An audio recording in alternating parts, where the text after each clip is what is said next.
Welcome back to Innovation. Today we're going to be checking out the Tank G60 from Happyrun.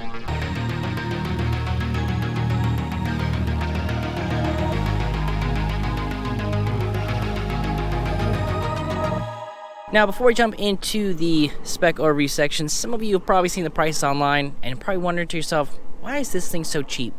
It looks sweet, looks capable, it's got a lot of the components that we'd like to see. Why is it so expensive? We're going to get to that in this review, but before we do that, let's talk about some of the key specs. In the rear, we've got our 750 watt motor, capable of 1500 watts output, and it's supposed to have speeds up to 31 miles per hour. I haven't quite figured that out yet. I'm only getting it to go 20 with the throttle, but it might be something when we're doing the ride test, maybe I'll fiddle around. Maybe we'll figure it out live together. That'd be kind of cool. So, nice powerful motor in the back. As far as brakes go, we've got these hydraulic brakes. Now they have a lot of these cool, almost carbon fiber looking components. These are from DY Island, which is kind of sounds like do-it-yourself land, but these are not do-it-yourself. They came fully assembled. And then of course we've got our calipers down over here, 160 mil rotors on the front and the rear. We've got integrated lights both the front and the rear, and this thing is a full suspension bike with the nice big forks up here in the front, and we've got this, truly massive rear suspension here in the back. This thing is, 11, 12 inches long, and yeah, has a lot of suspension to it, a lot of bounce, and sometimes that's a pro, sometimes it's a con. We'll talk about that a little bit as well. It comes with full fenders. We got fenders in the front and fenders in the rear. We've got our Shimano SIS index shifter up here, 7 speeds. We do have the black version. I've been talking a lot about that for some of these bikes that have a lot of black components, and they'll throw this big silver thing on here. And I'm like, just throw the black one on there.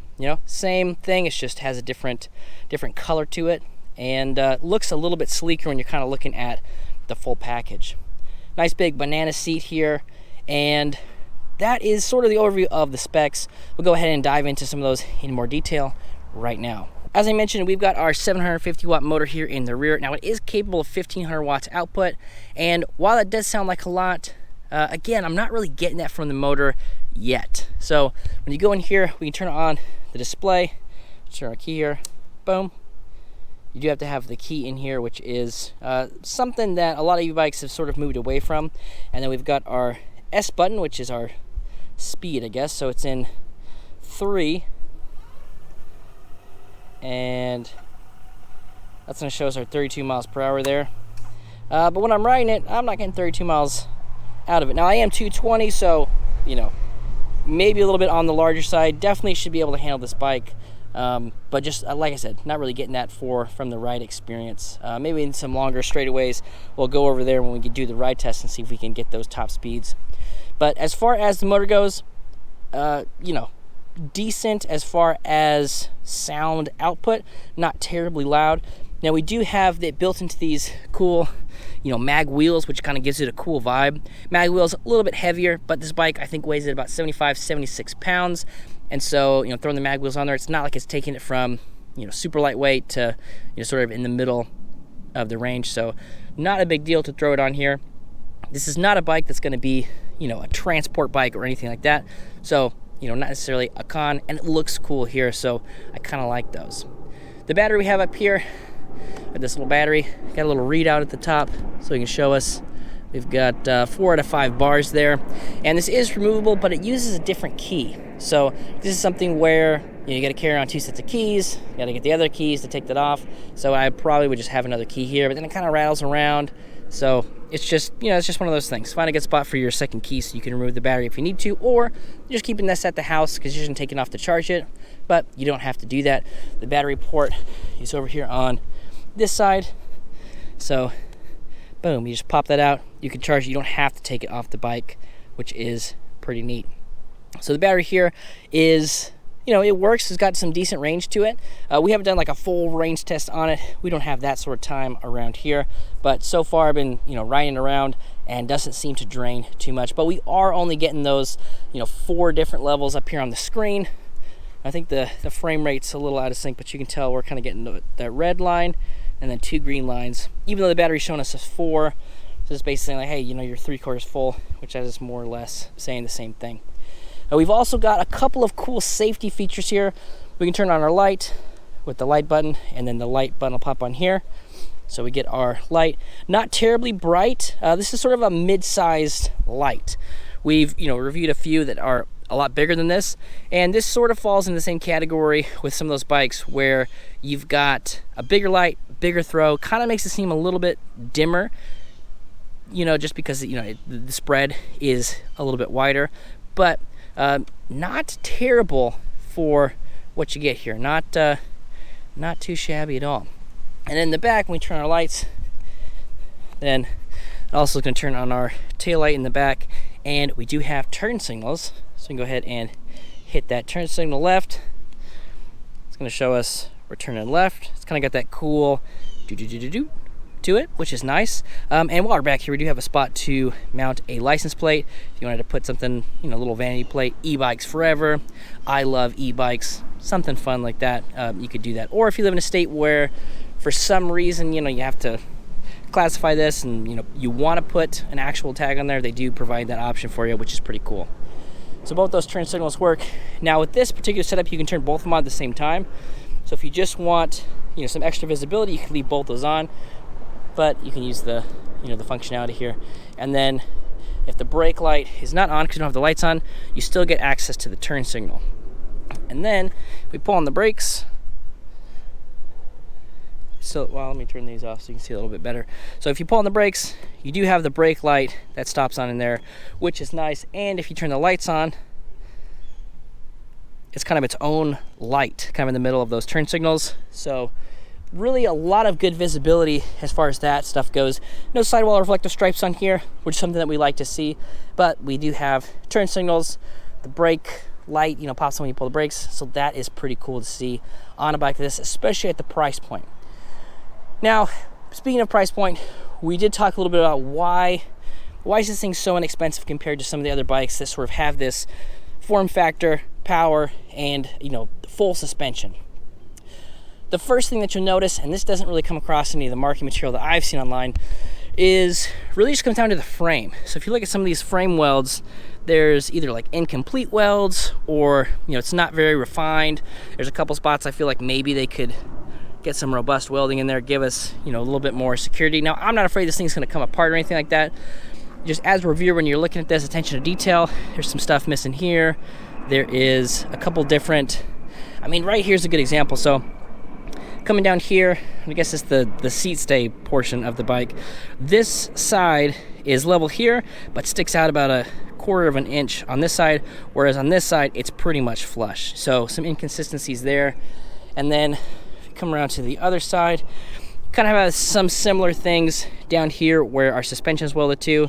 Again, it's just not very clean, it's not very refined, and that's one of the reasons I think for the price point. Now, some of the other components are, you know, on the lower end. So for example, we've got these folding pedals here, and, you know, personally I don't like folding pedals, but it really only makes sense on a folding bike, because if you need the extra, you know, width for some reason, having folding pedals is just, you know, you're only gaining 2-3 inches on each side, and even then the pedals are within the handlebars. So I don't really understand the point of this other than you just have these smaller, cheaper pedals on here.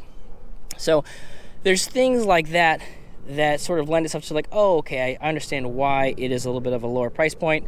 You know, some of the frame welds aren't quite there as far as the refinedness we'd like to see. And there's some interesting choices like folding pedals on a bike that doesn't fold, and you wouldn't really need that. Those are things. The grips over here, there's no locking mechanisms. So this one, I don't know why I said it like that way. This one doesn't move pretty much at all, which is nice. A lot of times with these, you know, cheaper plastic non-locking grips, there is some movement there. On this side, this one still doesn't. Oh, well, there you go. So that one's pretty loose on this side. And let me turn the bike off before I start messing with the throttle. Good space, good flushness here. So when you're holding onto this feels like one grip, which oftentimes these half grips with the twist throttle don't really provide most of the time. So it's cool that this is a pretty decent grip. Now, I'm not a fan of these very rigid, very fat ergonomic grips. And on this bike, it probably would make a lot more sense to have grips that were a little bit smaller, giving you just a better grip on here. And, locking mechanisms we'd like to see. The other thing is, putting a thumb throttle on here makes a lot of sense, except for, this unit here with our twist throttle is how we change our gears instead of having some other keypad on this side. So other than that, this wouldn't be an easy one to change because you'd still have to figure out how to get this connectivity in a thumb throttle. Maybe there are, some good options, but it wouldn't be sort of your run-of-the-mill thumb throttle you could throw in here, because then you couldn't switch what speed you're in. So you're kind of stuck with this here. Now, there are options to get some better, half twist grips on this side and get your other grip on this side. So there's some options out there, but it's just not your run-of-the-mill, get it on Amazon, get it next day kind of vibes if that was what you wanted to do, if you want to switch it to a thumb throttle. Now, the brakes here work really well, and again, they have a very cool sort of refined look to it. Motor cutoff inhibitors coming out of here, which is another safety thing that we like to see. So all in all, kind of a fan of these. Work really well. I feel like they've got some good action to it. Nice quick adjustments here. Now, these do stick out normally with brake levers. These are inside quite a bit, so there's no way you could catch on there, but it's kind of out of the way, so not really a big deal in my opinion. Not really a con. It's just something, aesthetically, you got this screw sticking out here, which you're not used to seeing most of the time. Cable management is actually really good here. So when you look at it from the front, it's got a very sleek, refined vibe to it. Everything's got this nice wrap around it. These are all managed really well, and so you don't have a lot of cables flying around. So as far as cable management goes, I think they nailed it here. Then if we follow the cables down, on the other side probably makes more sense. So you follow the cables down, those go into the frame right here, which is cool. So you get all those cables hidden all the way till they get back here. Some nice cable management all the way to the back. So it does really, if you look at it from a far distance, not looking at the welds, it has a very nice vibe to it. It's just when you get closer, kind of inspect some of those welds, some of the other things, just not quite up to par with some of the stuff that we're used to seeing. And those are some of the reasons why I think the price tag is so inexpensive on this particular model. So that really covers it for the specs on the bike. I think now it's time to hop on and do a little ride testing, a little test riding, if you will, if I will. And let's jump into it. All right, so we're out here for the ride test portion. Now I just turn the bike on, as we talked about in the review already. We're gonna hit this key this way. It's gonna turn our bike on, and we're in mode 3, mode 1. So there's no modes where you're just pedaling the bike, right? So you can't turn this off unless you hold it down. That does not just changes to second. So really all this button's over here is doing is just switching our gears. So let's go ahead and test it out. We'll do throttle only in pedal assist level 1.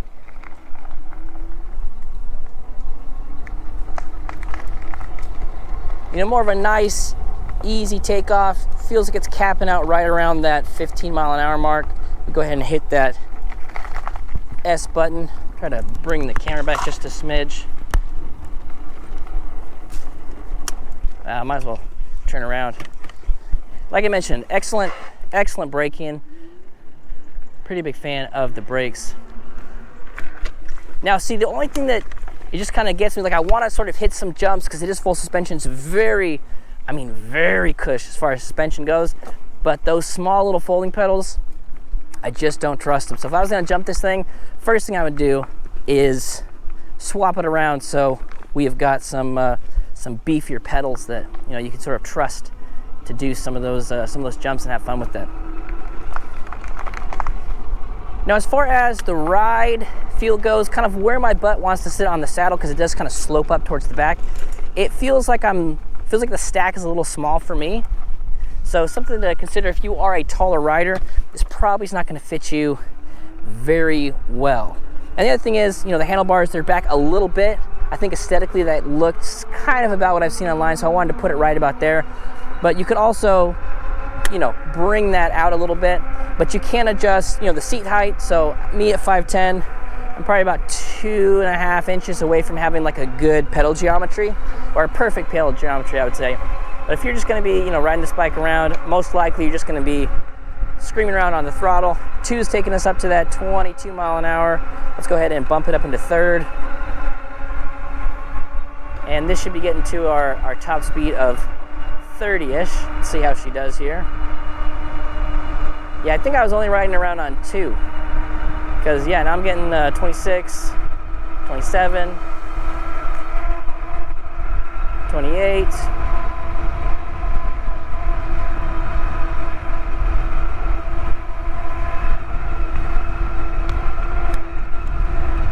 Now, definitely getting ghost pedaling at this point. You have to pedal really, really, really quick to even keep up with that 28.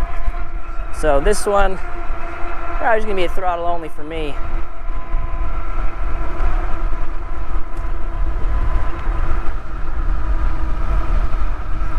So for me, it looks like it's just getting about to 28. Now, if the battery was a little bit fuller, maybe we could eke out that 30, 31.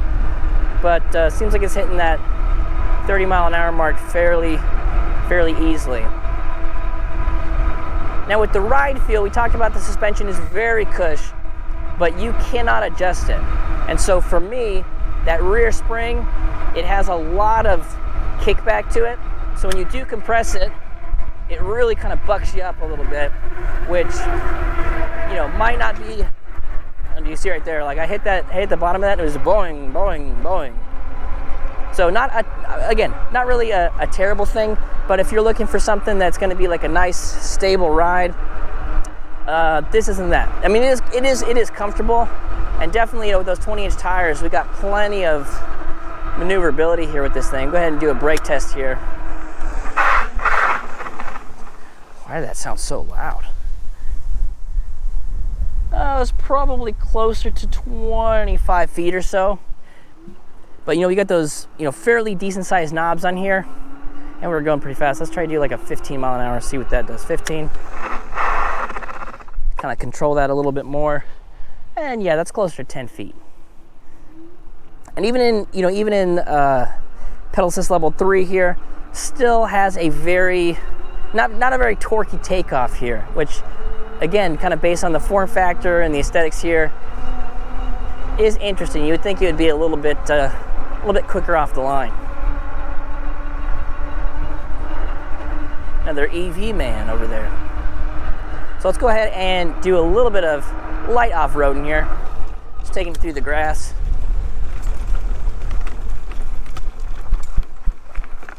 Trying to skid through there. I don't know what it is about these tires, but they seem extremely loud. Like even like it crunching down on some of those, you know, leaves of us. Crunch, crunch, crunch, crunch, crunch. You know, feel this. We're gonna. Yeah, it seems loud for some reason. I don't know what that is. Go ahead and hit this little bump here. Oh, whoa! Yeah, see those smaller pedals? They just slide around on my feet, and I'm, you know, bouncing around, hitting some of these little bumps and such here. But when it comes time to stop, very easy to stop this thing. Let's go ahead and head down here, do some sort of extreme hill climb with this bad boy. And I say extreme, it's not like it's crazy, but it is pretty steep. And it's got these divots in it. Whoa, whoa, whoa. All right. Needed to adjust that a little bit. All right, I'm gonna avoid any drops because I think I need to tighten those handlebars down a little bit more. So we'll do throttle only, head up this hill, and let's see how she does. Okay. I don't know. That's a D plus, C minus as far as hill climbing goes.